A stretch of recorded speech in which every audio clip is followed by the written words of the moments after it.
इंसानी तारीख में कई बार हुजूर पाक सल्लल्लाहु अलैहि वसल्लम के जिस्म मुबारक को चोरी करने की कोशिश की गई। सेल्जुक सल्तनत के एक बड़े ही मशहूर सुल्तान थे जिनका नाम था सुल्तान नूरुद्दीन जंगी। उनकी शाम के इलाके पर हुकूमत थी। नूरुद्दीन जंगी सुल्तान सलाहुद्दीन अयूबी के उस्ताद भी थे। एक रात नूरुद्दीन जंगी तहज्जुद की नमाज पढ़कर लेते तो उन्हें ख्वाब आई। ख्वाब में उन्हें हुजूर पाक सल्लल्लाहु अलैहि वसल्लम का दीदार नसीब हुआ। ख्वाब में हुजूर पाक सल्लल्लाहु अलैहि वसल्लम ने दो आदमियों की तरफ इशारा करके फरमाया, ए मोहम्मद, मुझे इन दो आदमियों से बचाओ। उन दो आदमियों के चेहरे की रंगत सुर्खी माइल थी। नूरुद्दीन जंगी परेशान होकर उठ गए। उन्होंने वुजू किया, नफिल पढ़े और फिर से आराम करने के लिए लेट गए। लेकिन जब उनको लगातार 3 मर्तबा ये ख्वाब आया और ख्वाब में हुजूर पाक सल्लल्लाहु अलैहि वसल्लम ने कहा, ए मोहम्मद, मुझे इन दो आदमियों से बचाओ, तो मोहम्मद नूरुद्दीन जंगी हकीकत में परेशान हो गए। उन्होंने अपने मुशीर जमालुद्दीन मौसुली को बुलाकर सारा वाकया सुनाया। जमालुद्दीन मौसुली ने कहा,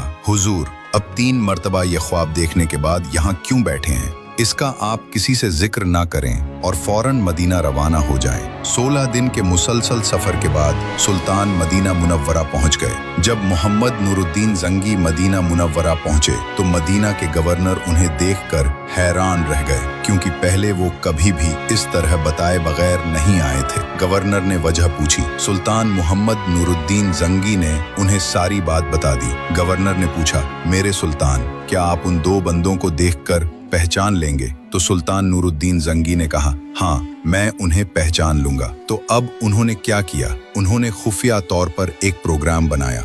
उन्होंने पूरे मदीना शहर में मनादी करवा दी कि सुल्तान हमारे शहर में आए हैं और वो सब लोगों को तोहफे, तहाइफ और खाने पीने की चीजें तकसीम करेंगे, इसलिए सब लोग फलां जगह पर जमा हो जाएं। उनका प्रोग्राम ये था कि सुल्तान से मुलाकात के लिए और तोहफे तहाइफ वसूल करने के लिए सभी लोग जरूर आएंगे, और अगर वो 2 आदमी भी मदीना में मौजूद हुए तो वो भी आएंगे, तो सुल्तान उनको जरूर पहचान लेंगे।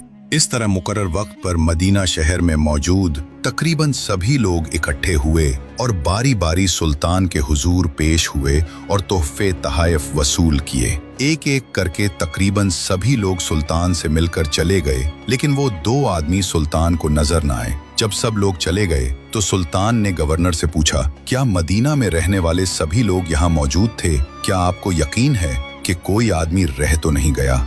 गवर्नर ने जवाब दिया, मदीना के रहने वाले तो सभी लोग मिल गए हैं, सिर्फ 2 आदमी जो अभी कुछ दिन पहले ही मराकेश से आए हैं, मेहमान हैं, वो हाजिर नहीं हुए। लेकिन वो तो बड़े ही नेक और बुजुर्ग आदमी हैं, हर वक्त इबादत में मसरूफ रहते हैं, सदका खैरात भी बहुत करते हैं, वो तो कभी भी ऐसा काम नहीं कर सकते। सुल्तान नूरुद्दीन जंगी ने पूछा, अगर वो हमें यहाँ पर मिलने नहीं आ सके तो क्या हम उन्हें मिलने जा सकते हैं? गवर्नर सुल्तान को उनके घर ले गया। उनका घर रोज़ा-ए-रसूल सल्लल्लाहु अलैहि वसल्लम के बिल्कुल करीब था। जैसे ही सुल्तान ने उन्हें देखा तो फौरन पहचान लिया कि ये तो वही 2 आदमी हैं जिनकी तरफ ख्वाब में हुजूर पाक सल्लल्लाहु अलैहि वसल्लम ने इशारा किया था। लेकिन उन पर जाहिर किए बगैर सुल्तान ने जब उनसे गुफ्तगू की, सवाल जवाब किए, तो उन्हें यकीन हो गया कि दोनों झूठ बोल रहे हैं। सुल्तान के हुक्म पर उनके घर की तलाशी ली गई, लेकिन कोई ऐसी चीज बरामद न हो सकी जिसकी वजह से उन पर शक किया जाता या उनका जुर्म साबित किया जाता। आखिर सुल्तान ने खुद बारीकी से हर चीज का जायजा लिया।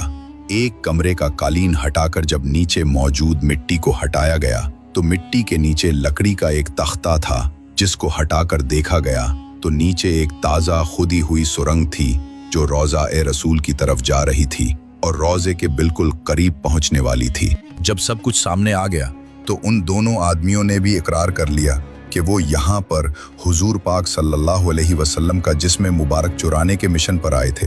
वो ईसाई क्रिश्चियन हैं और हुजूर पाक सल्लल्लाहु अलैहि वसल्लम के जिस्म मुबारक को रोम लेकर जाना चाहते थे। सुल्तान नूरुद्दीन जंगी के हुक्म पर इन दोनों को मौत की सजा दी गई। फिर सुल्तान ने सोचा कि अभी ये काम हुआ है तो दोबारा भी हो सकता है, इसलिए उन्होंने हुक्म दिया कि रोज़ा-ए-रसूल के चारों तरफ एक गहरी खंदक खोदी जाए और फिर उस खंदक को पिघले हुए सीसी से भर दिया गया। तो दोस्तों, इस तरह अल्लाह ने अपना वादा पूरा किया कि अल्लाह लोगों से आपकी हिफाजत फरमाएगा। तो अल्लाह ने हुजूर पाक सल्लल्लाहु अलैहि वसल्लम की हिफाजत फरमाई।